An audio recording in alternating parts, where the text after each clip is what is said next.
दोस्तों नमस्कार। आप थामे वाले मंदिर की चोरी की घटना से आप बहुत आहत होंगे।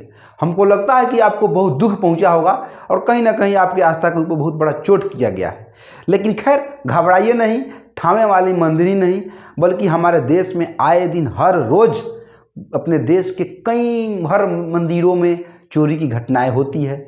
कहीं मंदिर के मूर्तियाँ चोरी की जाती है, तो कहीं मंदिर से सोना की लोटे चोरी किया जाता है, तो कहीं मंदिर से भगवान की मूर्ति से हार कुंडल नथिया चोरी होता है, कहीं मंदिर से दान पेटियाँ चोरी होती है, तो कहीं मंदिर से अनेक प्रकार की आभूषणें चोरी होती है। इससे आपको आहत होने की ज़रूरत नहीं है, क्योंकि हम जानते हैं कि अगर आपकी आस्था पर कोई ठेस पहुंचाता हो तो आपको बहुत दुख लगता है। क्योंकि जो चोरों ने घटना को अंजाम दिया है, हम तो उसे समर्थन नहीं करते हैं, लेकिन उसे धन्यवाद देना चाहते हैं कि जिस प्रकार से कोरोना काल में कोरोना ने इस अंधविश्वास और पाखंड पर जिस प्रकार से प्रहार किया था, उसी प्रकार से उन चोरों ने उन अंधविश्वास और पाखंड पर एक बार फिर से करारा प्रहार किया है। मैं पहले ही बोल रहा हूं कि मैं चोरी का सपोर्ट और समर्थन नहीं करता हूं, लेकिन चोर को मानना पड़ेगा। पिछले साल जुलाई महीना में केदारनाथ से 228 किलो सोने की परतें चोरी कर ली गई और चांदी की परतें लगा दी गई।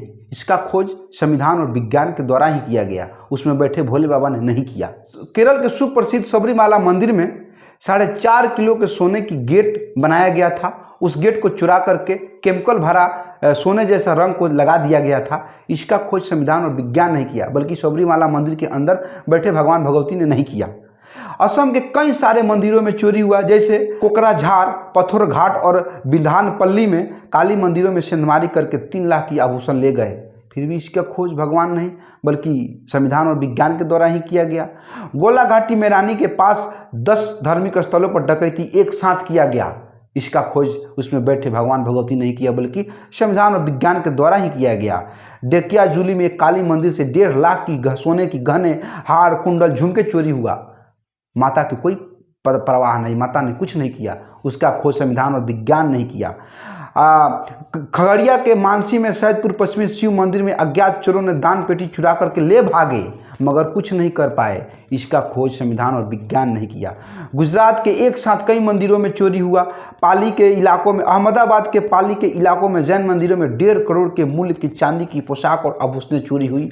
इसके लिए पुलिस ने मंदिरों के पुजारी के समेत 5 लोगों को FIR दर्ज किया। इसका खोज भगवान ने नहीं बल्कि संविधान और विज्ञान के द्वारा ही किया गया। गुजरात के झालोद तालुका के सोमनाथ मंदिर से लगभग 5.5 लाख की नगद चोरी की गई। इसकी खोज भगवान भगवती ने नहीं किया, बल्कि संविधान और विज्ञान नहीं किया। रायबरेली के बरारा गांव स्थित राम जानकी मंदिर से चोरों ने राम लक्ष्मण सीता की 12 करोड़ की अष्टधातु की मूर्ति चोरी की गई।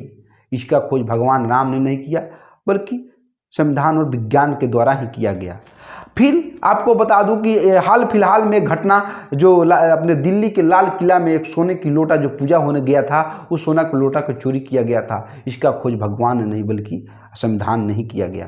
मतलब हम लोगों को सोचना पड़ेगा कि आखिर इतना चोरी होता है, क्या चोर के पास भगवान भगवती कुछ नहीं कर पाते हैं? क्या उनकी सारी पावरें फेल हो जाता है? क्या उनकी पावरें हम आम इंसानों तक ही पहुँच पाता है? क्या कि मूर्ख बनाया जाता है हमको? इसलिए मेरे दोस्तों, अगर आपकी भविष्य की ताला अगर खोल सकता है, आपके आने वाले पीढ़ी और आप आने वाले बच्चों को जीवन बदल सकता है, तो आस्था के मंदिर नहीं बल्कि शिक्षा के मंदिर स्कूल में जाना पड़ेगा। वहीं से आपका सारा भविष्य खुलेगा, आपके आने वाली पीढ़ियाँ गुलाम से आज़ाद हो पाएगा। बात याद रखिएगा, उस मंदिर में जाने से आपकी कल्याण नहीं बल्कि उस शिक्षा के मंदिर में जाने से आपकी कल्याण होगा। हाँ, अगर नहीं मानते हैं, इतने बड़े चोरी होने के बाद भी अगर आप भी माथा पटक पटक के फोड़ लेते हैं, तो याद रखिएगा आपकी आने वाली पीढ़ियाँ गूंगा और बहरी पैदा होगा। मेरे बातों से आपको ठेस पहुँचा हो तो हम क्षमा चाहेंगे। बहुत बहुत धन्यवाद।